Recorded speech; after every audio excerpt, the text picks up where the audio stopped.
What is up, RotoGrinders? 12 o'clock noon. That means, of course, it's time to talk a little bit of baseball. People were clamoring at their computers at 11, 11:05, 11:10, and they're like, where is Blender? Blender's supposed to be on. He's supposed to be screaming in my ear and yelling good morning at me. And this is why you turn on notifications so you know when we go live. Blender got bumped back an hour. He got bumped back an hour because the slate is kind of goofy today, starting at 1:30. We have a 6-gamer with some potential weather, precipitation. We certainly have heat. It's fire emoji season. I'm not sure if you saw this or not. We got the fire emojis out in Boston, fire emoji in Coors Blender. It is a 6-gamer. Good luck finding some pitchers you love. It feels like we actually have some offense. And according to J3 in chat, what's up, chat? Hit that like button, subscribe, turn on those notifications, like I said, so you know when we go live. You'll know when we go live later on today at 5 o'clock for the second half of tonight's baseball slates. But you're getting thrown in the Lion's Den, Blender. This is, I guess, talking with me is the Lion's Den. I'm not really sure. Is that? Well, maybe in the afternoon it is. I mean, I'm not. It's 12 p.m. Eastern, so good afternoon, I guess. But I can tell you, Dean, if you're talking about emojis, whenever I'm on with you, eggplant emoji. Eggplant emoji. It's always an eggplant emoji. That's the go-to. That's the chalk. The eggplant is the chalk. When in doubt, use the eggplant emoji because you could always deny that you didn't know what it meant. Right, exactly. I just thought people love their vegetables. So game and cores. We actually have some pretty big totals today, Blender. We go through it individually. Atlanta and Boston each have a 5 total on their side, 10 total in that game. That's the first game of the slate. 135 is when slate locks. Houston has a team total close to 5. No Kyle Tucker once again. He got hit in the shin the other day. I guess he'll be okay soon enough. It's not severe, but he's going to take a couple days, it appears. Trey Cabbage, they called him up yesterday. He is in the lineup today. I know you're excited about Trey Cabbage season. Is there a cabbage emoji? Is there a cabbage emoji? We have a broccoli boy that pops up in chat sometimes. I don't know if maybe broccoli boy. I feel like isn't broccoli and cabbage like cousins? They're close, right? Second cousins if nothing else. Cabbage. All right. Cabbage is more like a lettuce, right? It's more like. Yeah, you're right. That's a bad call by me. Just cauliflower and broccoli are related. Cabbage is more like Brussels sprout, lettuce type of like in that realm. Producer Steve's dropping some emojis for us there. Is that today's power rankings? Is that today's tiers? Vegetables? I don't know the category. It's you did it in secret, which I always like. I always like to get a first look on air, give an authentic look. We'll be doing that later on when we're ranking our stacks. Both teams in course. People are posting vegetables in chat now. How many vegetable emojis are there? I don't know. I have not really gone through them to be honest. Jenna in chat said, like, Jenna found one of your videos of you doing stand-up at some point and said you were hilarious. There you go. Can I find those on the interwebs? Can I find those on the YouTube? I hope I was. Yeah. I paid before. When was the last time you did stand-up? Was it like 10, 20 years ago or 5 years ago? Probably. How long has it been? 10 or 11 years ago. Probably 10 -ish. Did you know at the time, like, this is it? Like, this is my last one, I'm done? Or it just sort of like happened abruptly? I just basically said that I'm doing other stuff that makes way more money. So why am I traveling 7 hours for a weekend gig to get paid like $400? So it's like I could do other stuff that I don't have to leave my house. Well, it's an investment theoretically, like in a potential payoff. I invested for a long time. I mean, just to get to that point, you have to invest a lot. It's one of the comedies very similar to music, similar to acting or entertainment. It's like, the new person that no one's like they've probably been doing it for 15 years before you even heard of them. Like it takes that long. Yeah, like every once in a while you have somebody jump on stage and like they're a superstar like right away. I think Chappelle was a hit like at 17 or 18. Chris Rock, Eddie Murphy. Murphy was on SNL at like 21. Yeah. Davidson was broke pretty early as well. Shannon in chat dropping all the vegetables, by the way. Unleashed all the vegetable avatars. Basically, I think that's every single one of them popping across. That is an avocado. I guess it's a vegetable, right? Is it a fruit or a vegetable? Avocado is a vegetable. Okay. All right. I wasn't sure. Didn't know there'd be a quiz. But yeah, you were questioning it, like, oh my god, an avocado. Like, why are we so surprised? What startled you there? I don't use vegetable emoji, so I didn't know what vegetables there were available. Seems like okay, it's all high end vegetables. It's not like we're the low end vegetables. The chat is saying fruit. I thought it was a fruit too. Yeah, that's what I thought. Is it a fruit? I think the tell is if it has seeds. If it has seeds, it's got to be a fruit. I think that's the rule. But right, which makes tomato a fruit, even though we all consider it a vegetable. There you go. You're getting well actually by the entire chat. Well, whatever. Your fruits and vegetables. Good thing we don't have to roster fruits and vegetables today. We just have to roster horrible pitchers. Trey Cabbage is available. Truthfully, on this slate, if you take a look at the pitching, on DraftKings especially, because you have to roster 2 of them, I think I may, if you told me that I could, for $4K min price, I could just roster an avocado for 0 points, maybe I'd take it. What do you think you get out of an avocado? What would you expect? What's the line? What's the game line? How many innings? How many strikeouts? Well, I'm assuming that avocado is good at keeping the ball on the ground, right? I don't know. I put a lot of thought into it, but if this was improv, I would say yes and. All right. Cincinnati and Colorado, both with a team total above 5. Is 6 for Cincinnati, on the road, locked in for 9. And that's one of the ballparks that has the fire emoji. I did mention weather being an issue. Let me go ahead and drop this in chat, have them read it at their own leisure. But precipitation, potentially. In Philadelphia, we're currently yellow-orange, and Roth is calling this a race against the clock. It starts dry, but a storm line moving in will either arrive in the later innings or just after the game. Impossible to know the exact timing until just before first pitch. So it just seems like, as of right now, maybe we lose an inning or 2 late. Atlanta, 80 degrees, high 80s in Boston, wind blowing out, 10 miles per hour. Roth is telling us bumps to the bat. The bat's there in that game. And again, Vegas is telling us the same thing. Got a big total there in Boston. 10.5, depending on when you're shopping. Weather Edge was interesting because it was a slight downgrade to homers, and I thought that was odd. But it's 101 games too. It's a pretty big sample blender. 101 games. I think it's a pretty good size sample. Similar weather in Fenway, and we've had a decrease in homers of 3.7%, but an increase in runs at 13%. So I tend to yield it. I think it's a good thing for the bats, and maybe a little bit strange sample size stuff, or just kind of like it's just odd that the homers did not jump. But I suspect, as Ross said, good chance for hitting there in Boston. 10% increase in homers and cores, similar weather, 88 degrees, 15% increase in runs as well. We got the fire emoji. Also, Philadelphia, 155 games. You like a big boy sample? That's a big boy sample for you, Blender. In 155 games, home runs have jumped at 29% rate. 29% rate there in Philadelphia. 83 degrees, 9 miles per hour blowing out to the left center. 22% increase in runs. Weather is good today for hitting. It's been a kind of a slog this season, and there's also been speculation. Who knows, but they're busting out the. We're finally getting the juice balls. The juice balls might be unleashed this time, or maybe it's just a correlation, right? When it hits June, all of a sudden it starts heating up. But runs feel like been jumping a little bit more of late. Not as many 3-2 kind of ball games, but yeah, just keep an eye on this as far as weather. Several games, and of course Roth will be on in 50 minutes. Roth is coming on around 1 o'clock. You got Dave Potts, Cheeseisgood, as well as SquirrelPatrol. 2 of the 3 of the best in the business as far as what they do. But should we discuss that now, or just whatever? We'll wait and see. What are we going to say as far as talking about the weather? You mean?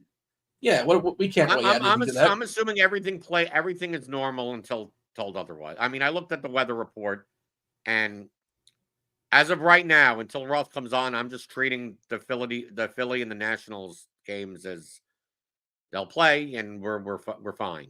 And if there is a delay, it'll be late or something. There'll be a late start or whatever, right? I mean, and these are important games because I think we'll have one of the most owned pitchers, probably the most owned pitcher, and then one of the most owned stacks on the slate. So it's gonna matter. So if I'm reading that right, though, what Roth said as far as Philadelphia, and I think you're alluding to Aaron Nola, we don't He's just basically talking about a race against the clock, meaning like maybe we lose the 7th or 8th or 9th, possibly at the worst case scenario 7th. But like we don't really care so much for when it comes to the starting pitcher, right? Nola, 6 or 7 innings, he's not going to pitch a complete game anyway. I guess he could, but that's like the 99th percentile outcome. So that's more of a bat thing than an arm thing. Do you feel the same way? Yeah, but I mean, as of right now, until Roth tells me otherwise, I'm assuming that these games play fine. That I'm getting that the projection is that it's for a 9-inning game, and the starting pitchers are fine until otherwise. And Thomas Whalen on FanDuel. FanDuel is going to be a slightly different strategy on this slate than DraftKings, only because DraftKings they force you to roster 2 pitchers. My general heuristic on FanDuel, I know his question is to play Blanco in a good matchup or punt pitcher with a random low price guy. Typically on FanDuel, the opportunity cost of pitcher is so high that punting a pitcher, even if you could pay up for your bats, is never like punt. I'm not talking about playing like an 8K pitcher. I'm talking about playing a really cheap pitcher. You typically want to prioritize pitchers that could get the quality, the quality start that could pitch 6 innings. And I'll live and die by whether or not they do well in 6 innings. But I wouldn't be playing Patrick Corbin on FanDuel today. Like if you want to take a shot as an SP2 on DraftKings, you can make the case for that.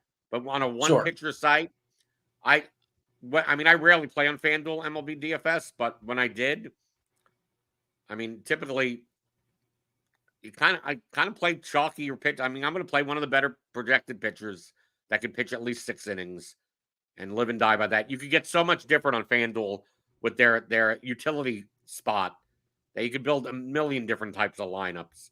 So, yeah, heuristically, typically you would not punt pitcher on FanDuel. And then Jeffrey Battaglia says, on 250 people, single entry on DK, would you play chalk or still try for a low-owned stack? There's no such thing as chalk or a low-owned stack. You're playing a blend of everything. Obviously, if you go to it's lineups, not players. That's right. I have a course at theoryofdfs.com, the 3 levers of DFS. Projection, correlation, leverage. You want a blend of all of them, right? If you have the highest projected team, you're probably they're too high owned. If you have a too low owned team, then you don't have a high enough projection. So you want a blend of all of that. So it's not, do you play the chalk stack or do you play the chalk pitch? It's like you typically don't play the chalk stuff all together, right? And you're typically not playing any of the chalk. There's a reason why they're owned. It's because they project well. So most likely, the chalk's also relative too. It's relative on slate size. It's relative as far as pitchers. When it comes to batters, I think it's a nuanced conversation because a lot of people don't really define what they think chalk is. And some people say a hitter is chalk and they're like 15% owned. And they're kind of chalky if it's like a 15-game slate. Sure, probably one of the more popular hitters. But, ownership is going to push up on a smaller slate. I'm curious what you're doing with pitchers today because it's so bad. I'm really conflicted on Blanco. I wanted to just X him out because he's too expensive. And he's had a horseshoe up the caboose this year because if you look at the ERA, he's got a 2.44, and good for him. He's got a 2.44 ERA. Congratulations. But a peek under the hood, 10.6% walks. That's too many walks. Super, super lucky when it comes to BABIP. You know what his BABIP is, Blender? 200. A 200 BABIP? That's not sustainable. Really, really lucky. His left on base percentage, 88%. Again, super, super lucky. League average around there. 70, 71, 72, and that adds up to a 4.10 Sierra. So he's got a 2.44 ERA. Again, good for him. But going forward, Sierra is more predictive. FIP 4.06, xFIP 4.07. He's been really, really lucky. However, do you see this lineup that St. Louis rolled out today? Really, really strikeout heavy, as opposed to the outside of the top 2 guys leading off, and you got to face them a little bit more theoretically. Donovan and Burleson. Everybody else essentially in the red when it comes to strikeouts. Brandon Crawford, 30%. Pages, 54%. That's a small sample, but he's not going to be that high. That's just not possible. But collectively, 28.8% striking out. There are some Ks here in the St. Louis lineup. And then the other part is, okay, well, if not Blanco, and I don't think I'm going to play Blanco. I don't want to. Then who? And it's kind of you could sort of work backwards and just cross out who am I definitely not playing and who's left standing. Nola feels a little bit overpriced, kind of some name recognition stuff there, but he's not having. He's been good ERA wise, right? 3.03, but the Ks are down 23%, not spectacular. The ballpark environment a little bit tough today. The opponent a little bit tough today as well. There's not a lot to love. I like Pivetta. I like his strikeout splendor. Ks are king. That's what we care about. I put all the pitchers together. 12 pitchers on the slate. Biggest K rate by far is Nick Pivetta, 30% K rate. Next guy is Blanco at 24%. Next guy is Nola at 23%. Pivetta great as far as his walks as well, just 5%. But he's got a fly ball issue, a lot of fly balls, and he's in Fenway, where it's a good hitter's ballpark, and Atlanta. I know they're without Acuna. It's not as good a lineup, but still, it's a tough environment. But you got to hit it for the weather to matter, and he's striking out 30% of dudes. So I think Pivetta is my favorite pitcher on this slate, and we'll kind of go through the rest of them too. I'm curious to get your thoughts, but like Aaron Ashby, I saw somebody in chat mention Aaron Ashby, and I guess you can play him as an SB2 on DK. He hasn't been good since 2021, 2022. I was looking at his minor league numbers. Aaron Ashby had a history of injuries. So far this year, 43 innings in the minors in the International League, looks like. I guess, is that Nashville? It might be Nashville. AAA, 6.8 ERA. He's got 38 walks, Blender. 38 walks in 43 innings. That is unacceptable. Unacceptable. We don't talk a lot of whip, but his whip is 197. Like, what? Get out of town. I'm not rostering Andy Ashby. Now I understand he can weasel his way through and get the job done, and that's certainly possible. He's a professionally trained to throw baseballs, and once upon a time he was good. But I just can't see myself doing that. But again, the names do get worse or are on the same level as Aaron Ashby. So I ask you, Blender, what is our how are we attacking the slate from a pitching perspective? Because it's kind of tricky. Well, you got there's a lot of weasels on the slate. On DraftKings, you're gonna have to roster a pitcher that will have to weasel their way through. It's inevitable. That's Michaelis is the guy. He's the classic weasel, right? Right, but all of them. I mean, a lot of these guys are weasels. Hicks and Ashcraft and Hudson, Severino, like all these guys. Pivetta obviously has the highest upside, but not a good matchup and not a good hit in a not a good pitching environment. But Pivetta is the type where if he gives up 2 or 3 runs, he can still get you 20 plus points with 7 plus strikeouts. Nola's kind of the other end of the spectrum. Like Nola is 10.5, probably overpriced for his ceiling because he's not as high of a strikeout pitcher anymore, but he still strikes plenty of people out. So I think Nola, he's also the one that's more likely to go over 100 pitches. So there's like theoretical safety to Nola, but also understand he's going to be very highly owned. He's probably the least likely to get blown up, but he still may not score 20 fantasy. But I don't know if there's any pitcher on there's maybe a slate where there's tons of offense and it's survival. Right. Like if you get like 18 points out of your first pitcher and an SB2 that is positive, that may be fine on this slate. Like one of these cheap pitchers probably does well enough and puts up 15 plus fantasy points. I don't know which one that's going to be. I would prefer to play Nola over Blanco personally. The bat has him higher projected. Pivetta, to me, that's the high variance situation of the day. Right. You know how I like attacking high variance spots where ownership is going to be kind of maybe inefficient based on the range of outcomes. So from a median perspective, Pivetta will project decently and the Braves will project decently. Right. So they both have very good median projections, but that probably doesn't happen at the same time. So median is just the middle number. So either Pivetta puts up a big score and the Brave stack fails, or the Brave stack comes through and Pivetta dies. So I'm interested if Pivetta is going to be owned like number 2 out of the pitchers on DraftKings. Makes me more willing to take shots on the Brave stacks. And then like the question is, if you don't play Nola or Pivetta, Boy, you're trying to weasel with two pitchers. I guess the best real life pitcher is Jordan Montgomery at 8,000. Is he though? He's terrible. He's been terrible this year. He was good last year. He got himself a contract, and good for him. But he's been horrendous this year. And like he had an uneven start. He came in late. He was signed basically a week or two before the season started, give or take. He's not been good this year.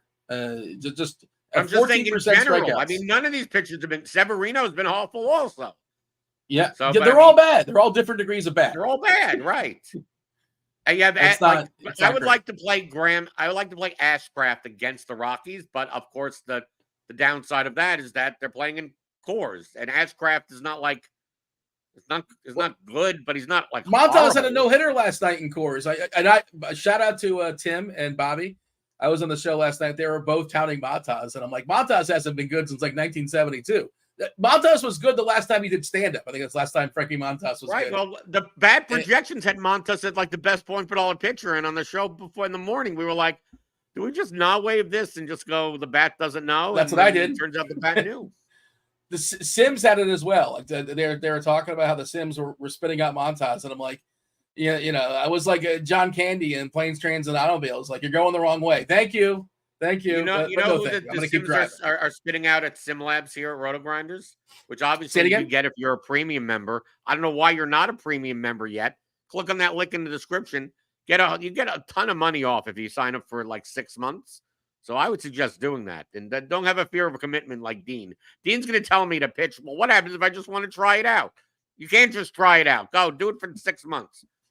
There's no option. What if I want? How about, can we middle it? What about if I just want a month? I just want a month and just I'll dip my toes in, but not fully. Dean, if you want a month, I'll give you $40 off for a month. Ooh, is there a link in the description for that, or I have to sneak in your DMs? Well, I'm assuming there's a link in it. If we're good at marketing here at RotoGrinders, I'm assuming there'll be a link in the description. Well, you were playing as if that wasn't even an option. That's why I wanted to. All right. Yeah, and then you say 3 days? I can get just a 3-day sample? Oh, please. No. We don't take the 3-day people. No, I don't care. If you pay $19.99 for 3 days, what are we doing here? Come on. 3 days? Small sample size. If it works, it's like, well, premium spectacular. If it doesn't work, it's like, well, come on, 3 days. What do you expect? There's high variance. 3-day sample size? I can't get even a month sample size. 6 months. I'm not arguing for it. I'm just saying there's the defense. If, like, whatever reason, if it doesn't work, so be it. Blender, you've had streaks where you've lost 3 days in a row, right? Can you confirm that's happened before? I've had streaks where I've lost 3 months in a row. So yeah, that's why you'd have to do it for 6 months, right? Check out all. But I was saying with Dean, with SimLabs, SimLabs seems to want to give a lot more of Jordan Hicks and a lot more of the cheaper pitchers. Like I ran 150, and of course this is not with updated information because we still have lineups coming in and everything. But I'm getting on the high end of the spectrum, a decent amount of Nola, but nowhere near what his ownership is. A decent amount of Pavetta, although nowhere near his ownership. And then a lot of like Hicks, Ashby, Mikolas, and Ashcraft. So maybe do you want to? What's the emoji for those names? What's the appropriate emoji that you would drop for those names? The collective names you just dropped on the people. Well, definitely not avocado. It's definitely not an eggplant. It's like a throw up emoji. Isn't what you consider? Some people like they get up there. Pictures getting shelled. I have no idea. The thing with Pavetta is not much Blanco, not much Montgomery, some Schwellenbach, and whoever whatever a Schwellenbach is. Yeah, I mean he's just. How does he put that name on the back of his jersey? I don't watch the games. Have you seen his start where he could, Well, they made the lettering really small. I don't know if you're aware of, was it Fanatics? It's done a horrible job with the uniforms. Not only can you see the players' underwear sometimes, you sweat through the uniforms, and they mess with the font as well. Have you not seen anything about this as far as the uniforms? The players seem to hate the uniforms. No, I've heard complaints about Fanatics with the, merchandise as far as it's not good. People still have not gotten their MLB jerseys because they're still being made or something or. Fanatics is horrible. They're not a sponsor, so I can say. Well, what do you think of the guy that likes that puts their name in the back of the jersey as if they're part of the team? They're fooling everybody. It's like, well, wait a second. There's no Thompson on the Marlins. Hold on. Who's Thompson? Let people dream, Dean. Let people dream. They want to live it out. I think it's stupid also. No, the thing that the only the couples thing. caveat You ever see I the have couples with thing that- before? Like, it's like one has one name, one has another name, and they walk together. It's somehow compatible. That's fine. I think that's Okay. cute. That's fine. You My only that? bugbear. If you put your name on the back of the jersey, you have to take a number that isn't on the team. Like, don't go to a Bulls game with like your name on the back with 23. Like, that's stupid. Like, come on. Like, that's ridiculous. Like, choose a number that has not been chosen, so that theoretically in your fictional universe, you're number 61 for the Mets or something, or whatever number that isn't taken. Like, don't pick a number that don't pick 99 for the Yankees and put your name on the back. Yeah. Well, wait a second. I thought Aaron Judge was yeah. You're not fooling anybody. The tricky part of like playing Atlanta, and like, are you running out with 3-4 lineups? How many lineups do we have today? Yeah, I'm running 4 lineups, and I'm getting a lot. Let me tell you, I'm getting a lot of double cheap pitcher in SimLabs. It's so bad. Yeah, I think it's more the fact that the expensive pitchers are like not even like I don't know if Nola's like if Nola doesn't put up 25 points, if Pivetta doesn't put up 25 points, I don't know if they're even worth it. So well, I mean, you would look, if you could lock in 24, no more, no less of both those guys, you probably would. Yeah, I would. Yes, absolutely. Yeah. So you're being a little hyperbolic with those numbers, but I understand what you're saying. You're talking about the Pivetta thing, and Cheese will talk, be on later. He actually wrote about this, and I was thinking about it too. And Blender, this is going to blow your mind. You're not going to like this, but typically on like a 2-game slate, on a 3-game slate, maybe a 4-game slate, you're willing to roster a hitter against your pitcher. I think it's not completely bonkers to roster a hitter against your pitcher on a 6-game slate, because it's a 6-game slate where like basically nobody's going to drop a clean sheet on this. So I don't think that's insane. And again, one of those situations, and that this is what Chiefs was talking about, is Pivetta and like a Brave or two. He's probably not going to go all 9. Like, most likely he's not going all 9. He will give up home runs. That's something that will happen. The environment's good for that. He's given up more than 2 homers per 9 on the season. That's a lot. I think that's the highest on the board. Well, Ashby doesn't count because it's 3 innings, but that's how you get to him with homers. I think it's a strategy I might employ. And that's another way, like lineup stop players. You're playing Pivetta, who's popular, but a different way of playing him. Is this something that's completely bonkers? As long as it's a power one-off. Like, I could see if you wanted to play a lineup with another stack and Pivetta, and then a one-off Michael Harris or Matt Olson or something like that. Like, I think that's I'll do a 2-off. Okay. I'd rather Michael Harris than Matt Olson, but Austin Riley may be okay. Like, typically you could find power at first base. So if I'm going to roster a batter against my pitcher, it may not be it may just be an outfield spot or something. By the way, I was being told in chat that it's Ozuna BBP day, and I don't know how this works because, he's 8 for 26, which is like, whatever, 8 for 26, 2 singles, 6 homers. So like, I BBP, get excited. There you go. You can always one off Ozuna, and we know the monster. It's high, but it's not that far away. You ever been to Fenway? It's like kind of right on top of you. It's really like not that far. The monster out there in left field, but I mean, compared to other ballparks, obviously. But I think the tricky part of fully stacking Atlanta is now you have to play 2 pitchers, none of which named Pivetta, which you can do that as well. But like you said, it's nonsense mostly. So nonsense could get there. You just have to do a double nonsense lineup. What's your favorite double nonsense lineup? I mean, geez. Probably Ashby. I mean, I'm taking a look at, it's more the fact of what hitters am I not playing. So I'm looking at like stacks that I may not be playing today. And I'm not sure. I think the Phillies are very expensive, and I'm not going to play them in my 4 lineups. So I'm more likely to play Ashby. I'm not sure if I play the Diamondbacks today, so I'm much more likely to play Hicks. The Astros, I'm not sure if they make it, so maybe I play Nicholas. The Rockies, I mean, maybe if I we got some cheap pieces. We got some cheap Astros, by the way. Cabbage is 2K. Singleton is 3-2, batting 5th.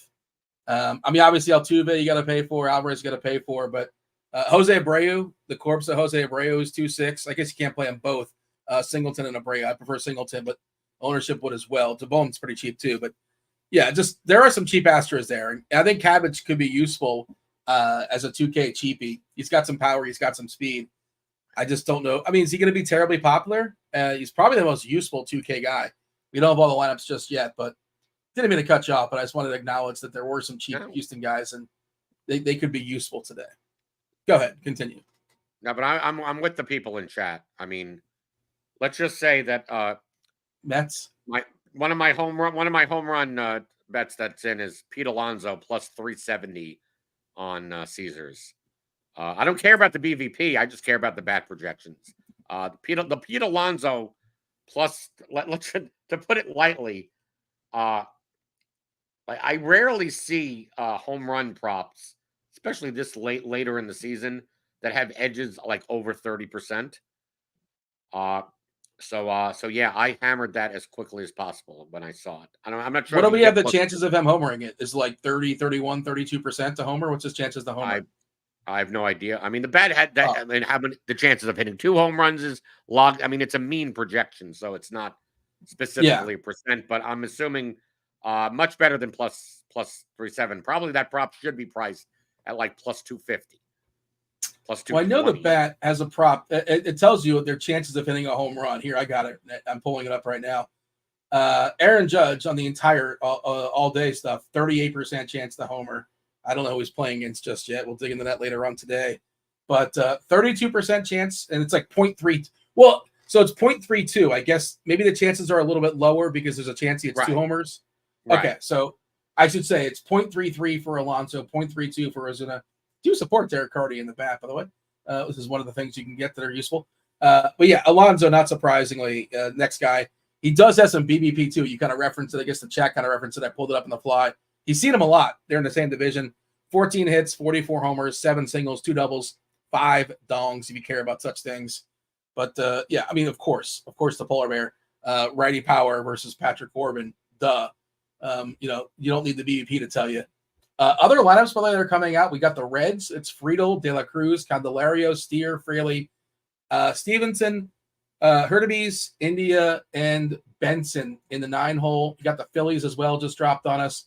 Schwarber, Castellanos, Harper, Baum, Stott, Sosa, Merrifield, backup catcher Stubbs.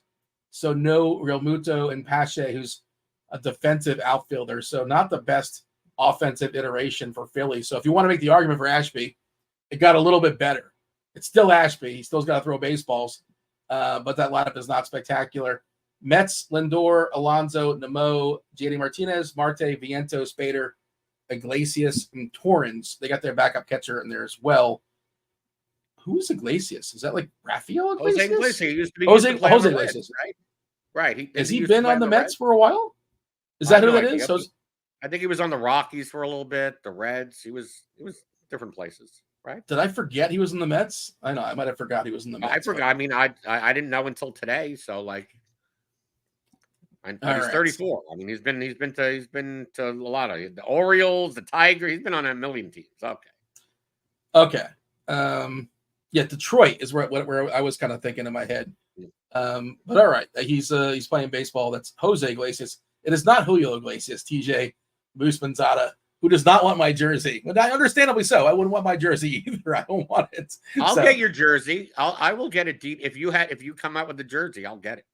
Why would you do that? Jersey. No, you would wear it sarcastically, though. You get a RotoGrinders jersey? You make a RotoGrinders jersey? I'll wear your jersey, dude. 13? I don't. Why would you get unlucky 13? What really? It's 777, Dean. Come on. What's up, let's not mess around. We had a very seamless producer swap in the middle of the show because the Swolecast is not going to produce itself. I believe that's kind of starting at 1:00. I imagine they're grinding some best ball stuff. So if you want to get that's correct. They're not into baseball as much as we are. So they're also not into producing shows. If you know who's on that show, they definitely need supervision. They need a little bit of supervision. That's for sure. All right. What else do we want to say here as far as pitchers, Blender? Like pitchers suck. Why can't we just say that? Like anyone. Here's the overview of pitcher. Okay, Nola, Pivetta. Like Nola, is he worth 10.5? Probably not. Bruno Blanco is definitely not worth 10.7. Been getting lucky, but He's still not bad. He's still not a bad pitcher. He's fine. Strikeout upside against the Braves. Montgomery is a guy that throws, and the rest of them are just like close your eyes and hope for the best. I mean, like really, I think the only pitcher I wouldn't play today is Dakota Hudson at 5,500. Yeah. I mean, do you think Luis Severino? Corbin? I guess Corbin could survive. His fly ball's not Corbin does weird things, dude. When the Mets are going to be popular today, it's going to be one of the things where classic Patrick Norman comes out with his he doesn't walk anyone, and he's striking out 9 guys in 4 innings, and then he'll implode in 1 inning though. Like he'll do that for 4 innings, and then in the 5th inning give up 8 runs. But we've seen Corbin actually do something. I mean, I'm not playing him in my 4 lineups, but I wouldn't think you're nuts if you played him. If you needed the 200 to go from Ashby to Corbin, I guess so. But I mean, I'd rather play Ashby, but it's not like none of these guys are good. By the way, Ashby is the one pitcher. Well, I guess not just him, but as well as Nola. They're asking in chat. TJ was asking in chat. Any umpire extremes? We have one extreme umpire today. Extreme pitchers umpire for Nola and Ashby. So there you go. Ashby is a pitcher's umpire, an extreme pitcher's umpire, and a somewhat weakened Philadelphia lineup. If you want to make the argument, and again, I don't really want to scrape that barrel, but I get it because we do wait for it. Live in the world of a salary cap. Anything else we should note here as far as pitchers, or shall we talk about some stacks? I think we got to talk some stacks because we got 20 minutes until crunch time is knocking on the door. Blender, what is our stack category? Because I don't know it. Do you want to give us the category first, give the people a second to give their answers in chat, and then reveal the board? Okay. The category is 2000s hard rock / metal bands. Okay. You want to whatever mainstream. I made sure that like it's not like Limp Bizkit. Like is that kind of like they're like dead bottom that are on major labels that you've heard. I mean, like me personally, like I'm not sure. Like I could list bands tier that no one's heard of practically. So yeah, you've done it before. Yes, I know. That's why I'm making it. So it's like okay, mainstream stuff from the 2000s. Oh, Linkin Park. Do they qualify? Linkin Park absolutely qualifies. Okay, who came first? I think one of them if like kind of copied off the other one. Linkin Park and oh geez, I'm losing the other name. Doesn't matter. The Killers. How about the Killers? Do they count? I didn't. I mean, the Killers. I put them as more of like an indie band. I mean, they can go on. I mean, I just tried to keep to the harder side because then we could talk about a lot of stuff. Then what are the Strokes? What are the White Stripes? And it's like that's not really like Death Cab for Cutie. Like they're a good band, but they don't fit in with this kind of group. You said hard rock, so I wouldn't say White Stripes. That's why I said on the harder side. Think of more new metalcore kind of like nickel. Like the easy choice for the F tier would have been Nickelback. Yeah, I thought they were too light for like. But then you have Creed. Creed being thrown out. Creed, right? Those are like butt rock. Those are awful bands. But then I would the list. My F tier Devin would have to put like 800 things in there because like, they're all tied. You can only pick 5. Right. Limited. Devin is saying Coheed and Cambria. They're not mainstream enough. I don't think. No, but they're also not hard rock. I mean, they have one album. Hard, I mean, their good album is hard. Their good album is hard, and then they just started getting. And they started getting. I saw them live once. I was impressed. I thought they're pretty good. Bright Eyes is not a hard rock band either. Eric. My band played with them live once. Yeah, look at you. Well, you just went up. They're from upstate. They're from Westchester, whatever. I mean, they started in like the late 2000s, early 2000s. Disturbed. I just think of the Sound of Silence from the Disturbed. I know it's like the cover that right. I can't think of what's the lead singer's name that they did on Conan, which is just spectacular, one of the best covers ever. Yes. I think that's not a hard rock. We agree, Blender. There we go. Yeah, but Disturbed would be in this class. Would be in the same genre. Right. Arctic Monkeys. Right. It's more the hard rock, like someone said, like Sum 41. That's like more like pop punk. Good Charlotte. I mean, it depends on what I could have just done all 2000s bands, but then the list is going to be. We're going to get the fist fights here if we just did all of them. Good Charlotte is like pop punk, though, isn't it? Right. So that's why I don't include. I didn't include them in this tier list. Kirkwood wants to know if you like Primus. You like yourself some bass? You like the slap of the bass? No. You know that Les Claypool was tried out for Metallica when they were looking for a new bassist? That would have been really weird. Okay. Didn't work out. Shall we reveal the board? Let's go ahead and reveal the board. I don't think the board's going to be that controversial. Linkin Park, number 1. That's not surprising. Avenged Sevenfold.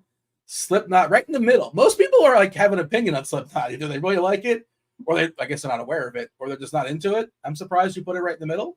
You have no official take on Slipknot, or it's just. Well, I'm not a Slipknot. The only thing good about Slipknot is that it's the closest thing that like something that is remotely similar to death metal has made the mainstream. But outside of like Slipknot isn't like I put Slipknot and System of a Down in like the C tier of bands that have like really good songs and a lot of garbage. Like just like you'd like Iowa is a great Slipknot album, but not every track. They have some really good songs there. And the same thing for Toxicity for System of a Down. Great album, but really good songs. And there's just stuff that you just completely skip over. Carlos in chat agrees with your board. Godsmack in the 4 tier. And I guess, what did Mudvayne do for you? Did you try to open for them and they canceled on you in the last second? Or is it personal? Awful. I mean, you just don't like them. I mean, let's first get it out of the way. Linkin Park, Meteora, and Hybrid Theory are two of the best rock albums of all time. They're the best-selling ones of all time. Linkin Park is one of the best musical artists ever. So they may not even be I mean, I don't even listen to them that often, but you got to respect that. A lot of creativity, too. Kind of their own specific genre. They kind of created a genre. Fair to say? Right. Well, I mean, they're not really a new metal. But like, it's kind of weird. They're not really a new metal band.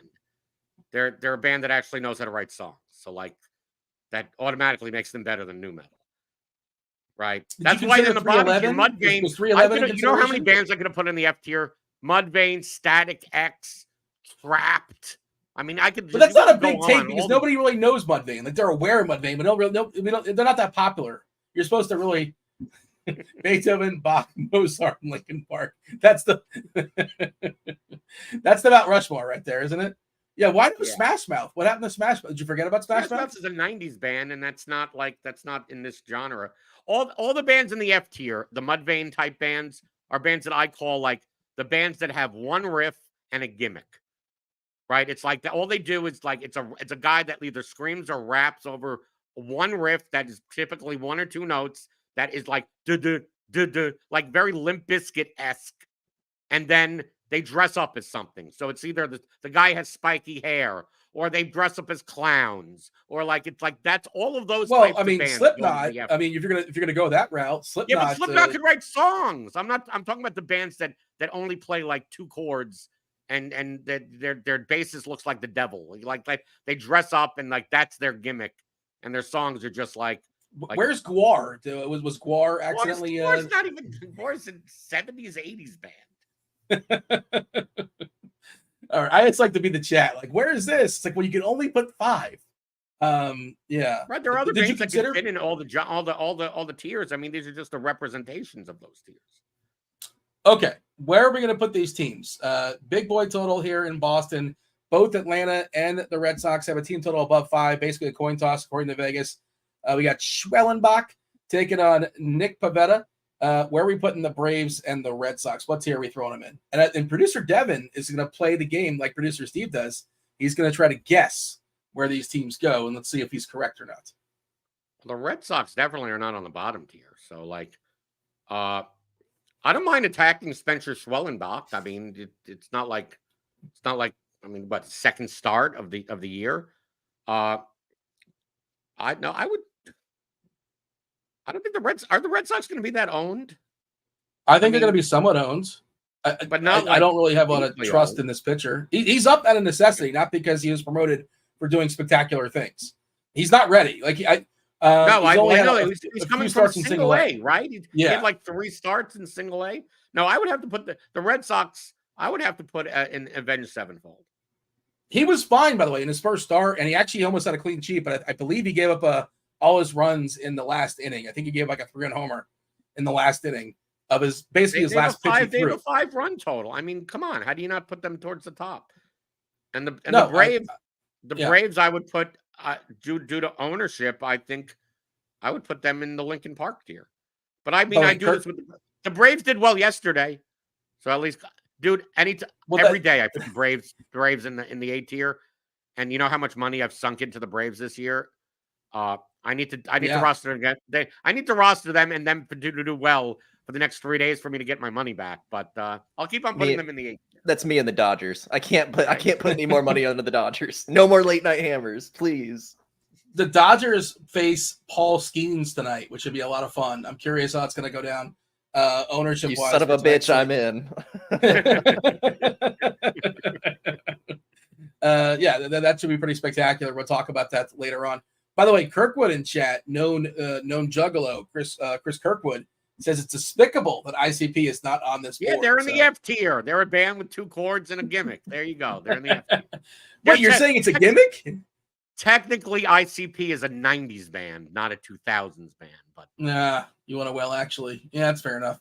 All right, so Michaelis versus Blanco, Cards at the Astros. Astros minus 158 favorite, 8.5 total.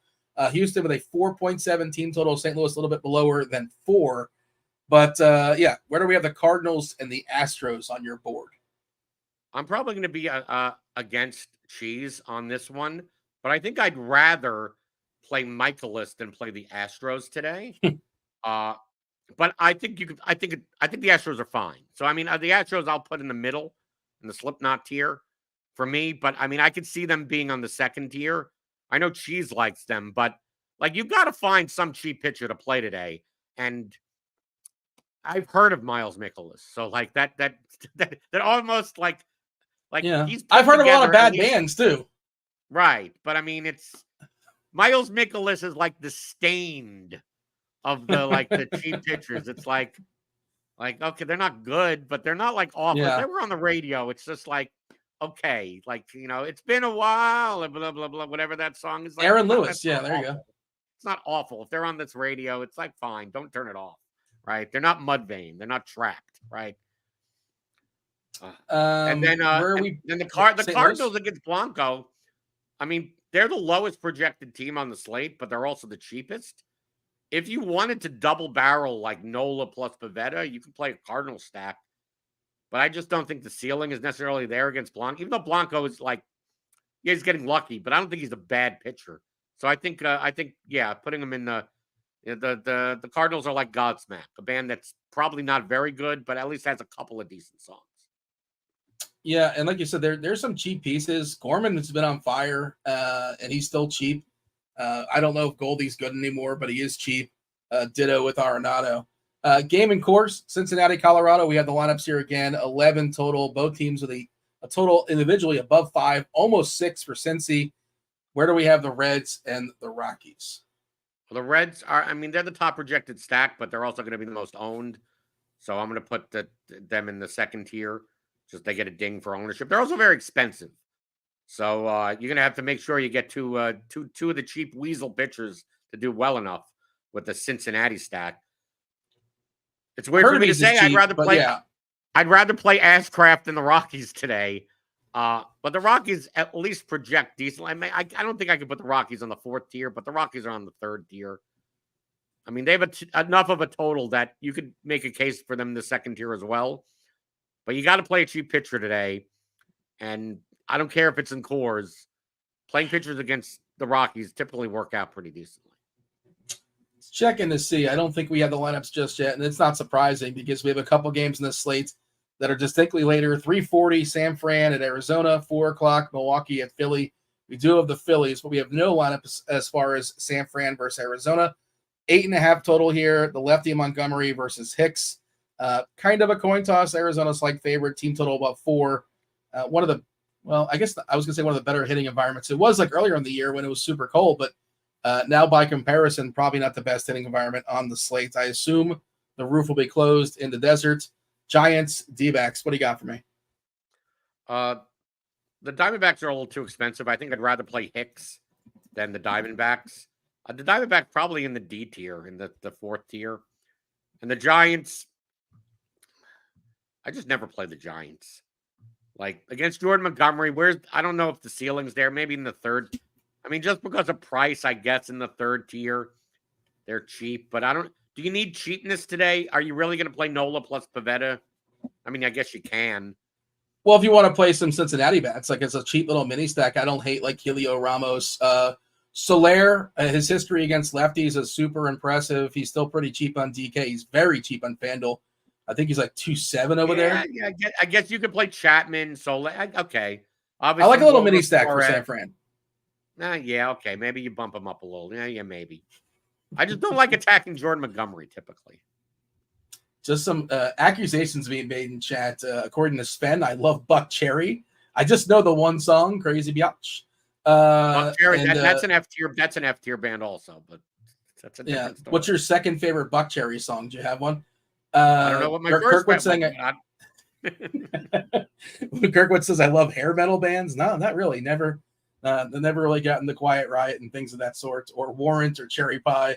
Wasn't really my thing, and I was not a. Turns out I was not a groupie for the Spice Girls. That was not. I cannot confirm that one either.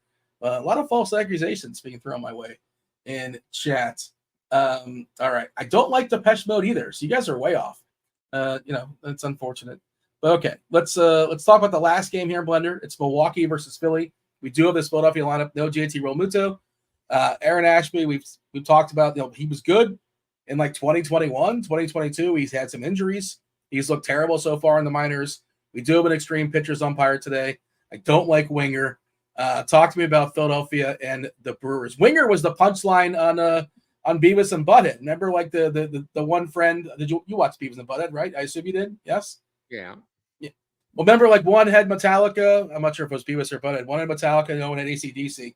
Not sure which one was which. But like the third one, like the kid they didn't like, he wore like a Winger shirt, and they were making fun of Winger.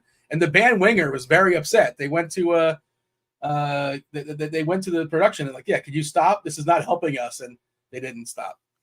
Anyways, talk to me about Philadelphia and Milwaukee. Mike Judge was like, just deal with it. The Philly stack is very expensive. Ashby's not a good pitcher. I think I'd much rather play the Phillies as one-offs than a stack. And I think the same thing for the Brewers. Like, I don't think Nola's worth $10K today, but I don't think there's enough offense on the slate that I don't know if the Brewers stack, because it's not like they're that cheap either. I mean, the Brewers automatically go on the fourth tier just because they're facing a pitcher that's probably going to be like nearly 50% owned. So the leverage is there if you want to take it. And I just pretty think good lineup too. It's not a terrible lineup. I mean, we don't know what it is, but I assume this is standard. You got to assume they're going to roll out Hoskins one more time. I don't know if you saw Hoskins' first time back in Philly. They gave him a huge ovation. He was like crying at the plate. It was pretty cool. It was a nice moment. And then he homered later on in the game, and also later on he got on base and he stole a base off of Realmuto and kind of like winked at him. But then he was thrown out at the plate in the same inning. Chatting to catch any of this? This is why you're supposed to watch baseball. It's a lot of fun. But Hoskins' revenge game. It already happened, but maybe the sequel is just as good as the original. We'll see. Blender, I noticed something about your board. And by the way, I appreciate that you don't force where it has to be like, a team in every single tier. That's just not the way it worked out in this slate. Like there's nobody hanging out with Mudvayne. There's enough bad pitching, Dean, on this slate that I don't think any stack is out of play. So that would be the Mudvayne stack. I mean, there's no Mudvayne or Static X or Trap. There's none of that. There's none of that on today's slate. There may be pitchers that are like that, but not batters. Okay, so I'm losing my mind here, Blender. Did I skip a game? It's a 6-game slate, right? Oh no, right? We have the Mets. No, we forgot about the Mets and the Nationals. But the most important game on the slate. The Mets are an 8. The Mets, I don't care. If Steve was producing, he would have already had the Mets like above the URL bar in this list or whatever. Above already. Lincoln Park. Right, above Lincoln Park. But the Mets are the top stack on the slate against Corbin. They're priced very, very well. And Corbin sucks. And the Nationals against Severino, I'd put the Nationals. No, move them up. No, they're. I don't think as many people are going to play the Nationals. Keep on going. Put them up there. Bench 7. There you go. No, not the top. No. That's outrageous. That would be symmetrical. So this one, it kind of looks like Well, it's not symmetrical. I want it to be more like a finger. Like I'm kind of like shooting you. I'm shooting you like that. Let's not do that. Now we're starting to get to different hand configurations. But yeah, the Nationals against Severino. Severino doesn't look very good, and the Nationals, they have Abrams back. The Nationals aren't awful. They project as well as some of the other teams on the slate, and I'm not sure if people are going to play them. Obviously, the risk is there for rain and stuff like that, but we're not sure. Like I've been putting together this tier list as if all the games would play, but since Roth is here, he could advise otherwise on what's going on with the Phillies and the Nationals games. Yeah, I just saw his article. We'll bring him on in a second. I dropped it in chat as well, but he looked like he upgraded the I was gonna say risk, but then I want to say upgraded the fear now, because not only is it orange yellow now in Washington, but it's Washington. And Washington, of course, is Roth's nemesis because they don't seem to do things correctly. And some have speculated, it's the team's call before first pitch, and they know Patrick Corbin's out there, and they know they're probably not going to win today. But they also know that they're not going anywhere, right? So who cares? Pitched Patrick Corbin could give up 12 runs in the first inning, and they still let him pitch like 90 pitches, no matter how he's pitching. So it's his punishment. They're so mad at him that they're paying so much money. It's like, you go out there and you earn that money. You take that abuse. We're not going to relieve you. The other thing is Bregman apparently was scratched. I did not see this, but the chat is telling me, and I trust our chat. That's it. Let's go ahead. We teased it already. You got Squirrel Patrol, you got Dave Potts, and you got Kevin Roth. Roth is going to tell us all about the weather. Let's bring it crunch time.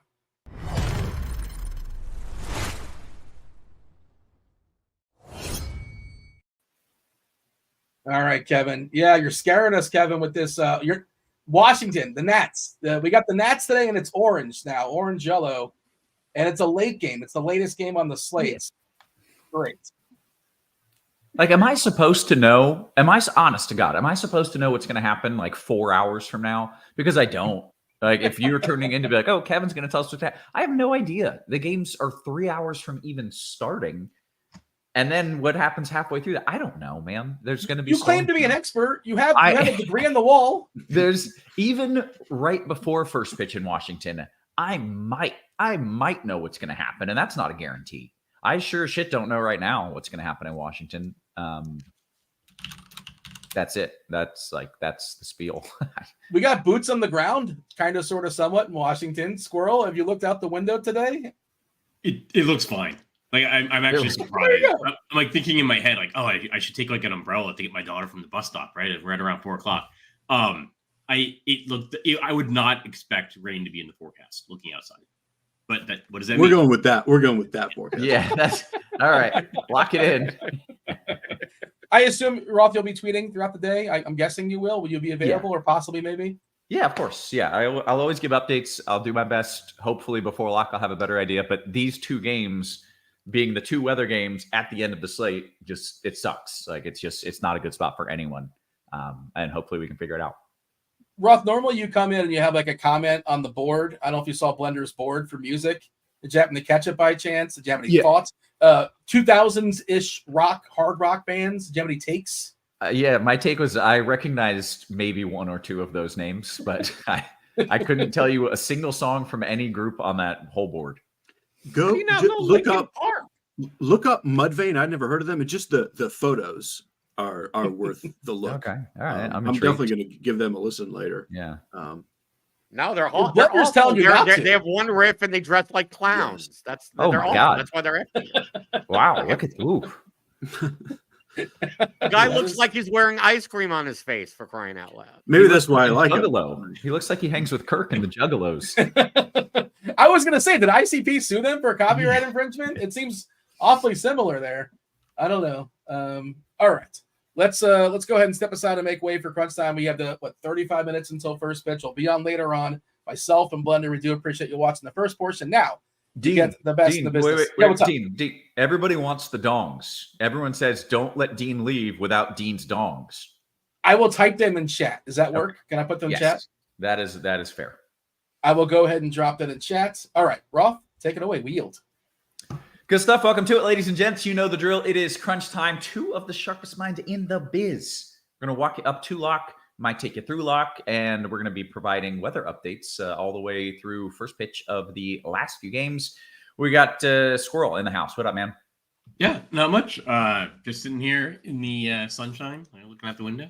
But that means nothing. Game's still 3 hours away, so we'll see. Mm-hmm. It does. It does indeed mean nothing. I do love when people message me. I give a forecast at like 8 a.m. for a game at 7 p.m. and people message me and they're like, "Nah, it's fine here. There's no rain." Well, the game's 12 hours away, so I'm not sure that matters. My favorite one is when you tweet at 8 a.m., say, "I'll let you know closer to lock," and then at 8:02, "So is it safe for pitchers?" Yeah, right. So yeah, what's it going to be? I do like the name tag there, straight up Stone Cold Hooper. That is still accurate. We got Dave Potts. Cheese is good in the house as well. What up, Cheese? There's a squirrel patrolling the heck out of my bird feeder, so we're going to work on that later. Is he accessing it or is he just trying? Oh, no, he's accessing it. And it's like 20 feet off the ground on a window that was intentionally put there because there's no way a squirrel could get to that. And we finally watched him fly from, it's not a flying squirrel, but he's flying to it. It's incredible. That's amazing. And like, what if he missed? He would just die, but it would be worth it. Yeah. We have the bird feeder in a spot. The birds never come, but we just leave it for the squirrels because then we get to watch the squirrels like playing it. It's kind of fun. I'm max entering everything right now. This is like a massive sign for me, right? Like, yes, the squirrels are dominating. All right, I got it. Yeah, they cannot be contained. Yeah, all in. Let's see. So yeah, I'll give weather updates. My initial thought is that in the Philly game, I think we have a window where they can probably play the whole game, if not most of the game, kind of between two storm systems. That could change, but that's my current lean as of now. I'm more optimistic there. And then Washington's just kind of a mess. There's just going to be storms around, and I can't tell you where they're going to be. It just doesn't work that way, unfortunately. Could be fine. Could not be fine at all. I really don't have any more than that. Hopefully before first pitch, I'll have a better idea, but even that's not a promise. And that's it as far as weather goes. So let's jump into the slate.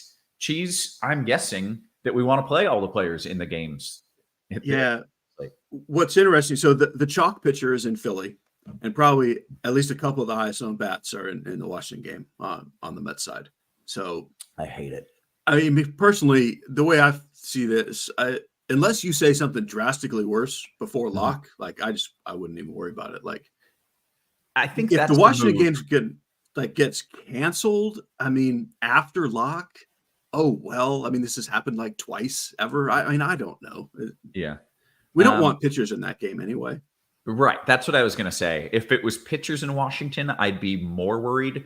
And my other slight concern is if we lock in and say we're going to play the pitcher in Philly, and then 30 minutes before first pitch, it looks like there's going to be a delay, the Philly forecast change, then you could find yourself in trouble, pretty quickly there, because I assume there's not a good pivot. And so that's rough because the two pitchers you would pivot to are the first two games to lock. Right. So you don't have those as the pivots. But right now it sounds like you're saying more likely than not, the Philly game will get enough innings for a pitcher. Yeah. I mean, we just got the latest models in, so let's check one more time, and then we'll just kind of dive into the typical content side of things. Yeah. Yeah. I just, as it stands now, I think you go with pitchers in Philly. Models have been fairly consistent that we've got a decent window. So I think you do what you said, which is pitchers in Philly and play bats in Washington, but be ready to pivot in case it looks horrible before the game. Yep. And it's much easier to pivot bats right before that last game. Yeah. There's several games there. Okay. With that out of the way, let's talk about pitchers. So this is a terrible pitching slate, in my opinion. And we're projecting Nola at like 55%. I think we're talking, 60% plus in single entry. I have never been this underweight on a chalk pitcher probably in my whole life. I have maybe 10% Nola. He's just not that good. Like he's not. He's fine. He's not a 10K pitcher against a pretty good team in Philly. At this kind of ownership. I don't like it. I understand it because the rest of the pitching is bad. It's really hard to find two pitchers who aren't going to get shelled, and probably Nola won't get shelled. And he could be good. I mean, he's still good sometimes. But he's basically a league average pitcher at this point in his life. And he's 10-5 and he's 60% owned. I don't like it. I don't want it. I have very little. Ooh, I'm not going to tell you not to play him. He's air quotes the best play on the slate. I don't like him. I think it's an overprice and an over ownership. And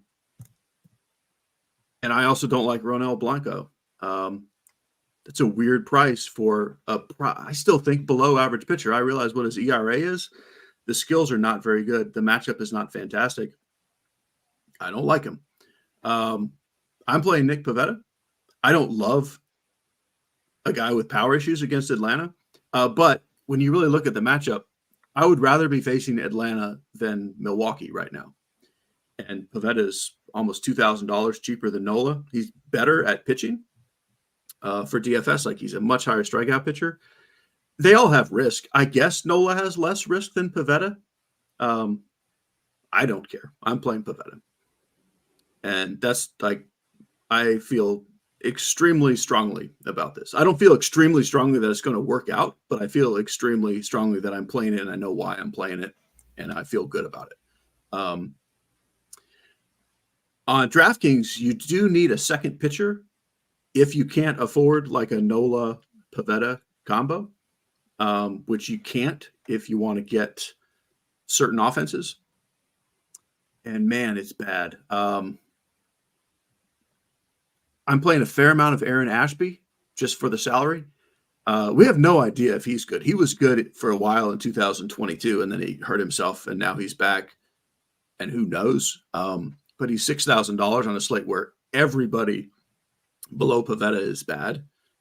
I think Jordan Hicks would be my next favorite if salary kind of doesn't exist. Like, he's still kind of pricey. I have a pretty fair amount of Schwellenbach for the Braves. Another guy, we have no idea if he's good or not. And then I also have a fair amount of Graham Ashcraft because he is facing the Rockies. That's it for me. I wouldn't argue with you to play anyone on this slate because all the cheap pitchers are so terrible. Like, you could even play Patrick Corbin if you wanted, or Dakota Hudson. I didn't get there. I don't think you need to. You could play Jordan Montgomery. He used to be good. He'll probably be good again. Maybe it's today.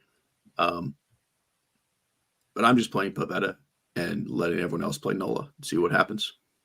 Okay. Super interesting. I'm very intrigued to hear what Squirrel's thoughts are on this pitching slate. Yeah. So actually, I probably essentially see it the same way that Cheese sees it. There's really not a lot of differentiation, but like ownership always like concentrates on the top projected guy, kind of no matter what in a situation like this. And there's really no reason for it.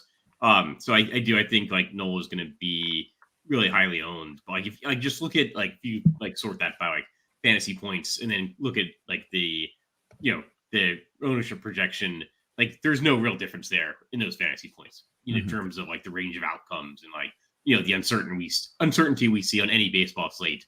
Like, why does one guy have like 56% projected ownership, and another guy is like 25% and another guy is like 10. There's maybe like a strikeout and a half difference there. So it's just not a great pitching slate. We see this often in like these shorter afternoon tape slates. And then that makes kind of all of the offenses viable.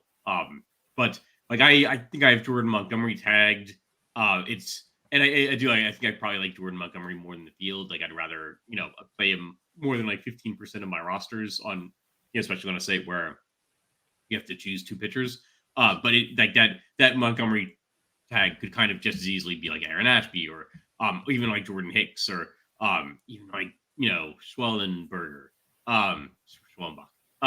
Yes. Yeah. So, it's like, there's just not a ton of differentiation at pitchers. Like, I'd rather like play any of the guys that's not like 56% owned and hope that the 56% owned guy fails, and failure can just be like, has a couple points less than the other really low owned guys. Mm-hmm. Yeah. Okay. Any other names you want to point out, or no, you feel like that's fairly well covered for you? Yeah, I think it's fairly well covered. There's just not a lot of differentiation. So like any of like Blanco, Pavetta, Jordan Montgomery, Aaron Ashby, I think you can play like Graham Ashcraft in Coors Field. Like Frankie Montas had a good game yesterday. I think you can play Graham Ashcraft. So like I think you can go anywhere on the list you want to. But if you are playing like the leverage game, the ownership game, like you maybe want to avoid Aaron. Okay. Good stuff, guys. Let's talk about the stacks. And you kind of led into it a little bit. You said kind of any of these stacks are viable. So what are your favorites? So we have a game in Coors Field. That's probably the highlight. But actually, I kind of like the. I don't know if they're like the Reds are my favorite stack or anything like that. I actually kind of like Boston. I believe the weather there is pretty conducive to hitting. Like Atlanta on the other side of that game in the same environment. I like the Mets, who are going to be playing in the sunshine here in Washington, D.C. Assuming that game plays, like they're going up against Patrick Corbin. I almost like kind of reverse tagged Corbin, saying that like he's allowed a slugging percentage over 500 to right-handed hitters every single season since 2019. That's got to be a record. It's like usually when guys, it's like getting 20 losses, which Corbin I think almost did do a few years ago. Like usually when guys are that bad, they don't just keep getting like thrown out there. But Corbin's got a massive contract and like he eats innings and like he's been like surprisingly resilient and sturdy over the past 5 seasons. So he's just still out there and playing that role for the team of just eating the innings. But that gives us an opportunity when the Mets have right-handed hitters to play a bunch of the Mets. So like the Mets, the Mets might for the ownership and cost might be my favorite stack, but it's like pretty closely followed by Boston. Okay, Cheese, your favorite stacks? The only slight difference I have is I would say I think the Mets are the chalk. Like I think Alonso and Lindor will be the 2 highest owned hitters on the slate, and like Vientos and JD Martinez I think will be very popular. Doesn't make me not like the Mets. I think they'll come in ahead of Cincinnati ownership wise. I do like them better than Cincinnati straight up.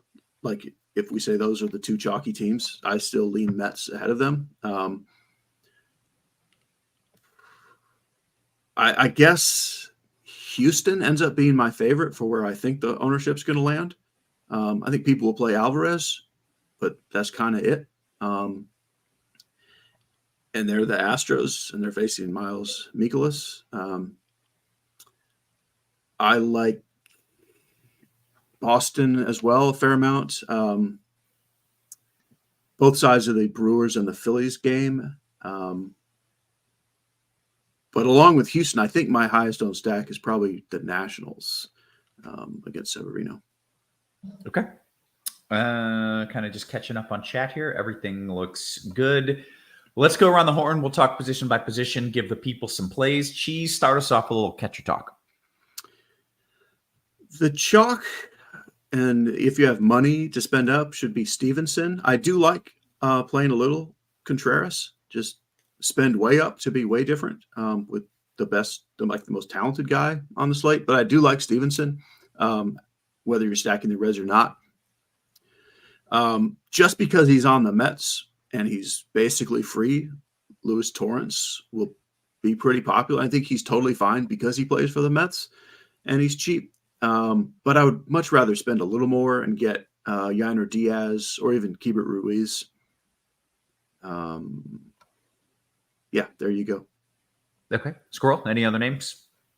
I think William Contreras, I'm not sure if he's mentioned. Like Contreras is facing Aaron Nola in Philly, but we don't have a lineup yet. But I think he would be my top catcher. And I always end up over the field on Elias Diaz. I don't know why, but he's the catcher hitting Coors Field for the Rockies. Okay, great. How about first base? So I think Bryce Harper, probably the best projected, but followed pretty closely by Matt Olson. I think for the price and like matchup, I like Pete Alonso. And as she's mentioned, he thinks he's probably going to be one of the highest owned first baseman on the slate, or one of the highest owned hitters on the slate, which I agree with, and I'll probably be right there with a lot of the field. Spencer Steer in hitting in Coors Field, and then like if you want savings, Joey Gallo is always capable of hitting a home run. He's actually been hitting pretty well recently. He had a homer a couple nights ago. But yeah, he's also very capable of putting up a 0. Okay. Cheese, first base. Yeah, I do love Alonso, even as chalk. I think he's fantastic. I have several lineups where I have like one Braves hitter against my Nick Pivetta lineups, and Matt Olson's one of those guys. And then Harper in a lefty-lefty. I think Olson and Harper will be basically overlooked because of Alonso and the Reds guys. So I do like spinning up to be different there. And then cheap stuff is also good. Squirrel mentioned Gallo, and then John Singleton is my other favorite play down there. Okay. I want to get your thoughts at second, but Mr. Irrelevant pointing out over 300 people are watching, and we only have 60 likes, which means 240 people are slacking. You just hit the thumbs up. We're not asking you to, give us $100. You just click a little button down at the bottom of your screen. More eyeballs gets the stream rolling. Hopefully we can keep this show free for a very, very long time. Cheese, your thoughts at second? My main thought is there's not one single guy that I just desperately want to play, like outside of a stack. Altuve would be my favorite play, but he's kind of pricey. Nolan Gorman's the other guy I'm playing on his own a fair amount, followed by Louis Garcia. And that's it. Everything else is just random things in a stack. Squirrel, any other names at second, or mostly just random things in a stack? Yeah, it is mostly pair with your stack. There's not a whole lot of differentiation. I do like Emmanuel Valdez. He's always a guy I can never find in like Fangraphs because his name is Emmanuel instead of Emmanuel. That is tricky. Yeah. Yeah, it is tricky. Super tricky. It's like, why is this not? But you're telling me you type a guy's first name into Fangraphs? Yeah. Because then you see because it starts like autocomplete or like give you suggestions. Yeah. But sometimes I do that, but usually I go last name. But that's an interesting theory as well. Yeah. Don't overlook Emmanuel Valdez. Okay. Third base. Another Red Sox, Rafi Devers, probably the best projected. I like Matt Chapman. He's hitting against a left-hander. That's always a good thing for him. Or Austin Riley for the Braves. Geez, third base. Pretty good position. I don't mind any of the expensive guys like Devers, Riley, McMahon, Candelario, but definitely Chapman and Vientos are my two favorite plays. I like Chapman as much as any of those spend ups, and then Vientos is cheaper and he's against Corbin. So most of my lineups ended up there. Okay, how about shortstop? This one's interesting because we do have Ellie De La Cruz at Coors, but Lindor against Corbin, I think, probably honestly doubles his ownership because of the salary difference and being against Corbin, which leaves CJ Abrams out in no man's land. Like, you can't have all these guys picking up ownership. All that makes Abrams my favorite play here. But most of my lineups do have Abrams or Lindor. And then the cheaper stuff is just in a stack for me because it's just not that hard to get to Lindor. Okay. Squirrel, shortstop. Yeah, it's actually, I'm just going to leave it at the three names that she's mentioned. And it is a really interesting position because of the dynamics that he kind of laid out. That like Ellie De La Cruz, he's really expensive, but he's also hitting in Coors Field and can steal 4 bases in a game and kind of break the slate. But Francisco Lindor is almost certainly like the best for the price. But then CJ Abrams is really, is really capable of breaking a slate as well. I think my 3 highest owned hitters on FanDuel are actually Francisco Lindor, Ellie De La Cruz, and CJ Abrams. So This is an interesting position to decide what you want to do with your lineup. Okay, cool. How about the outfield?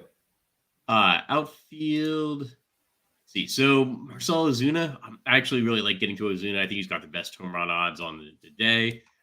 He's sitting in Fenway Park, which is really good for the Braves. Like, they get like both a ballpark upgrade and the ninth inning at bats. In addition to Ozuna, I think Kyle Schwarber is lefty, but that's fine. And then Yordan Alvarez, Jarren Duran, and Jorge Soler, assuming he's in the lineup again, facing a left-hander with the Giants. Like the Giants are maybe going to be in that spot of being a little bit under-owned because the lineup's probably not going to come out by the time we lock. Gotcha. Cheese, outfield? Alvarez is my favorite play up top. I like Ozuna as well. And kind of like I said with Olson, the fact that I'm playing a lot of Pivetta does not mean I'm not playing any of the big Braves power bats. I think Ozuna is my favorite overall, if not accounting for salary or position. JD Martinez, probably pretty popular, but my favorite mid-tier guy, along with Soler, who Squirrel mentioned. We do have Trey Caballé at minimum salary on DK against Mikolas. He's actually good, too. It's not just that he's minimum salary. And then we have Jonathan Hurtubise batting in Coors Field. He's down in the lineup, but he's batting in Coors Field against Dakota Hudson, and he's cheap. So it's perfectly viable to save salary in the outfield.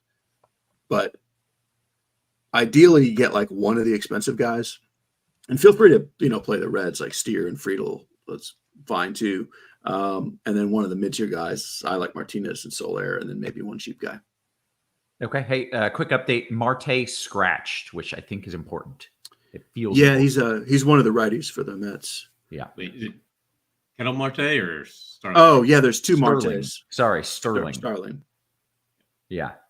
That's the Mets guy, so okay. So what we neither Marte is not playing play that today. game. Let's just not neither play Marte is playing. But it's because it's too sunny. Sun gets in their eyes. It's the too much sun. Okay, so that is noteworthy. We have gone around the horn. We need some dongs. That's what we need. We need some home run calls. We got Dean's dongs officially in the chat if you haven't seen them. And we need some cheese bombs here and some squirrel nuts. Squirrel, you want to lead us off? Sure. I will go with some guys hitting a little bit lower in the order, what lineups I like, but I'll go Joey Gallo and Adam Duvall. Good stuff. Cheese, a few names for me. Sure. We'll go with the French vegetarian Trey Caballé for a cheap home run. That's Trey Cabbage, by the way, if you're not paying attention. The French vegetarian. I don't know. It's early. I've been up a long time. Jesus. I'll take the easy Pete Alonso since I'm going with a weird cheap guy.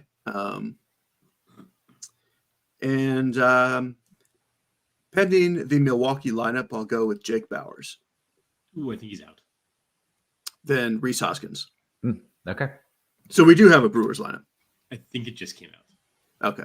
Contreras in there, I assume? I think so. Okay. Well, we have time to change that. It's 3 hours from now. Yeah. Contreras is in there. All right. All right. I think we've got about 10 minutes until lock. Is that correct, gentlemen? Yep. Let's do some QQs. Going to start with Tom. He says, DK Cash Cheese, a pitcher with Pavetta. I mean, it's interesting because you don't want to play the dude who's the right dude. Yeah, I think in cash, I think you should play Nola. I think. Honestly, it's so far out of the realm to say what I think I would do, given that I would never do it. I think the correct answer is to play Nola in cash. But I would be comfortable with Jordan Hicks, or Aaron Hicks if he was pitching today. Yeah. I would be comfortable with Hicks if you can't afford Nola. Okay. DK GPP's Squirrel. It is a 2v2v2, which I always kind of like. Riley Gorman, Albies Vientos, or Gorman Vientos. And if I go the last one, Gorman Vientos, I'd be leaving $1,600 on the table. Is that too crazy? So wait, Riley Riley Gorman, Albies Vientos, or Gorman Vientos. I'd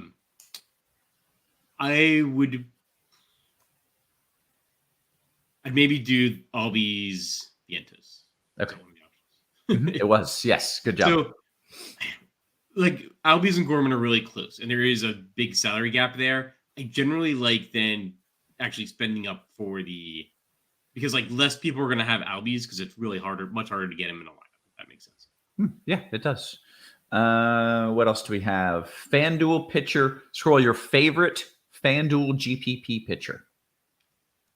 So I had put Jordan Montgomery, but Jordan Hicks is starting to grow on me a little bit.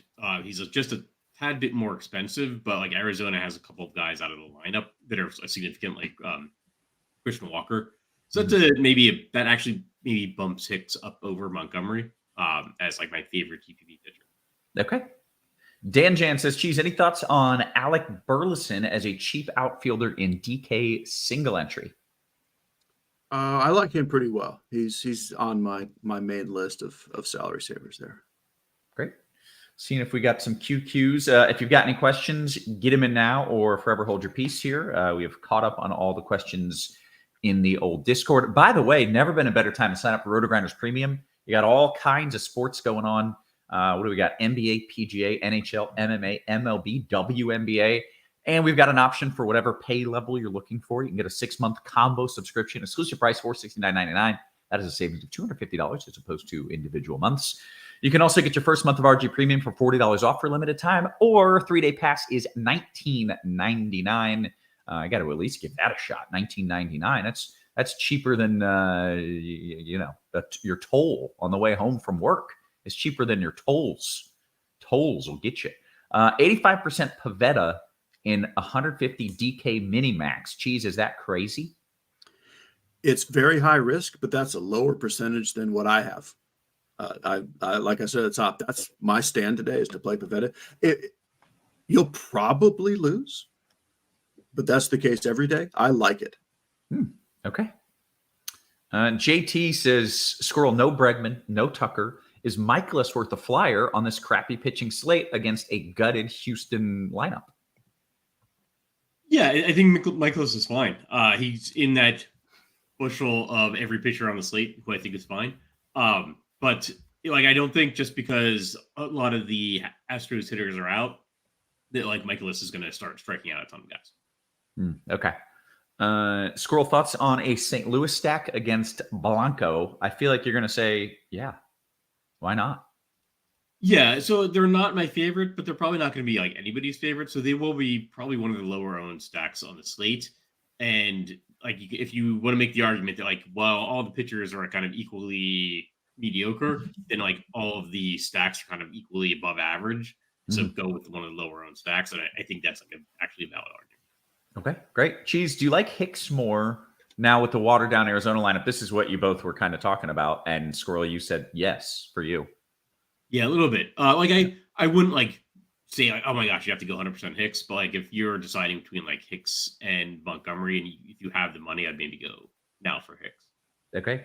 Dan Jan says, Cheese, are you against playing the Braves rookie with Ashcraft in DK single entry? I am not against that. Okay.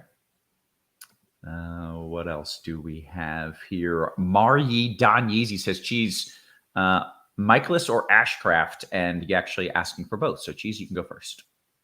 I prefer Ashcraft. Squirrel? Yeah, I think I prefer Ashcraft.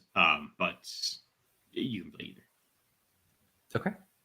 Chili Chill says, is St. Louis lefties Burleson, Gorman, Donovan a good leverage play in a FanDuel GPP? Squirrel, I'll ask you that because Cheese does not like the word leverage, and I don't want to upset him. I don't know how much leverage you'll get. Like, I don't think like Blanco is super highly owned, so it's not. Squirrel knows. Yeah, good job. Good job. I think it's. I think you can play St. Louis lefties. Okay. Dan Jan says, Cheese, thank you for allowing me to win the 121 single entry. I appreciate it. Did you? You wouldn't know, but I assume you came second or something. I don't know, but I'm glad that Dan Jan won. I don't assume I finished second. I assume I finished whatever the exact middle is, but I'm glad you won. Yep. What do we got? Is playing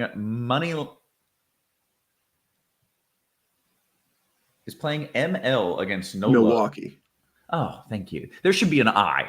It's got to be MIL. ML is money line. Is this money laundering? What does this mean? Is playing Milwaukee, thank you, Cheese, against Nola of FanDuel the best leverage play in a GPP? I will say that actually is leverage, and I like it. Yeah. Okay. Squirrel, is O'Neill getting lost in the sauce today? Is he lost in the sauce today? No, I mean, I think that I like Boston as like one of my favorite stacks. I don't think like O'Neill's getting lost. I don't think he's getting lost in the sauce. It's righty versus righty. But it's fine. Yeah. Okay. To be clear, Dan Jan was actually referring to this upcoming slate. Oh, he is about from to the win. future. I'm going to finish 4th. So Yeah. you take it away. Congrats. Okay. Yeah. Good job. Congratulations, Dan Jan. Good win for you, man. Where are we at here? The Grinch says DK single entry. Squirrel, Elias Diaz or Tyler Stevenson is a one-off. I do have the money for Diaz. I've got Stevenson projected a little bit higher, but I like them both. Okay. Cheese DK Cash from Chinatown. Last outfielder in, Carroll or Harris? Boy, I don't love either one, honestly. I guess Harris. I don't personally love either one. Okay, we'll go to Mr. Irrelevant Cheese. Our boy Schwellenberger and Michaelis and stacking cores. Is that different enough to win a large field DK tournament? As long as stacking cores means you have some pieces of the Colorado side, I think you're okay there. Yeah, like there won't be many Schwellenberger Michaelis combos. So yeah, I think you're okay there. Okay. With that, we have done the things that we came to do. We are moments until lock, and we have answered all the questions. I think with that, I do have a question. I'm legitimately curious. Squirrel, did you read the musings today? Yes. Okay. I was wondering if you just came to Schwellenberger on your own, because it just makes so much sense to me. Like, he started last week and I had never seen his name written down before. And so I got it down. I was like, Schwellenbach. And somewhere over the course of the week, it just got in my head that his name was Schwellenberger, which sounds fantastic. Yeah. And I just started typing it. And then I looked back and it was just in there all over the place. I was like, that's not the dude's name at all. From now on, you just leave it. You just leave it Schwellenberger, yeah. I think.